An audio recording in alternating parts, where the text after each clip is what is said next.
చేస్తాము, ఇటువంటి వాళ్ళు ఎవ్వరు రాజకీయాల్లో ఉండేదానికి కూడా అర్హులు కాదు అని చెప్పి బాధతో నా ఓపెనింగ్ కామెంట్స్ నేను తెలుపుకుంటున్నానండి. రైట్ అండి. ఒకసారి పవన్ కళ్యాణ్ గారు ఏం మాట్లాడారో చూసి శివశంకర్ గారి దగ్గరికి వద్దాం. పవన్ కళ్యాణ్ గారు చాలా గట్టిగా అసాంఘిక చర్యలను ఏమాత్రం సహించం. గత ప్రభుత్వ పాలకులు కూడా ఇది గుర్తుపెట్టుకోవాలి. మీరు కనుక ఇలా అలాగే ప్రత్యేకించి రోడ్ల మీదకి వచ్చి బ్యానర్లు పట్టుకొని గొంతుకులు కూసేస్తాం, సినిమాలు చెప్పడానికి చాలా బాగుంటాయి ఇవి. నేను సినిమాల నుంచి వచ్చిన వాడిని, సినిమాలు చెప్పడానికి చాలా బాగుంటాయి. నిజ జీవితంలో ఇవి నమ్మి మోసపోకండి.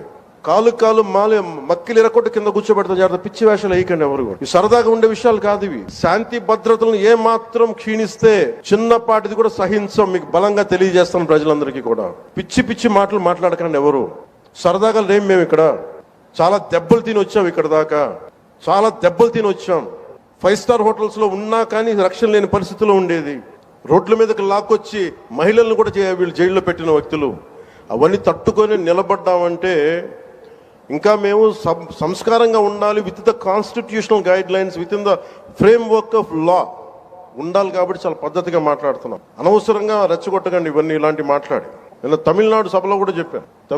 అదేంటంటే సాధు మిరండాలు కాడుకోలేదంటే సజ్జనుడి కోపం వస్తే అడవి కూడా ఆపలేదనేది. అలాగే మాది మంచి ప్రభుత్వం. నారా చంద్రబాబు గారి నాయకత్వంలో ఉన్న కూటమి ప్రభుత్వం మంచి ప్రభుత్వం, మెతక ప్రభుత్వం కాదు. ఇది సమర్థవంతమైన ప్రభుత్వం, అభివృద్ధి చేసే ప్రభుత్వం, కానీ మెతక ప్రభుత్వం కాదు. ఇది పిచ్చి వేషాలు వేస్తే తొక్కి నార తీస్తాం, గుర్తుపెట్టుకోండి. శివశంకర్ గారు, పిచ్చి వేషాలు వేస్తే తొక్కి నార తీస్తాం, అసాంఘిక చర్యలను ఏమాత్రం సహించం, మాది సజ్జనుడికి కోపం వస్తే అడవి కూడా ఆపలేదు. బాగున్నాయి ఇవన్నీ వినటానికి చాలానే బాగున్నాయి. 4 డాట్స్ని నేను కనెక్ట్ చేస్తూ ఇందాక ఓపెనింగ్ రిమార్క్స్లో నేను చెప్పిన దాన్ని ఎండార్స్ చేస్తూ దీపక్ రెడ్డి గారు కూడా మాట్లాడారు. గుంటూరు మిర్చి యార్డు, అనంతపురం రాప్తాడు, అండ్ పొదిలి, ప్రకాశం జిల్లా పొదిలి సంఘటన, అక్కడ పొగాకు రైతుల పరామర్శ. నెక్స్ట్ వచ్చి పల్నాడు జిల్లా. ఈ 4గిట్లోనూ ఆపరేట్ చేసిన శక్తులు 15,000 మంది అసాంఘిక శక్తులని ప్రభుత్వం ఒక నిర్ధారణకు వచ్చింది. డీజీపీ గారు ముఖ్యమంత్రి గారికి నివేదించారు. ఆ రోజు 15,000 అన్నారు, ఇవాళ 40,000 సంఖ్య చేరిందని ముఖ్యమంత్రి గారు చెబుతున్నారు.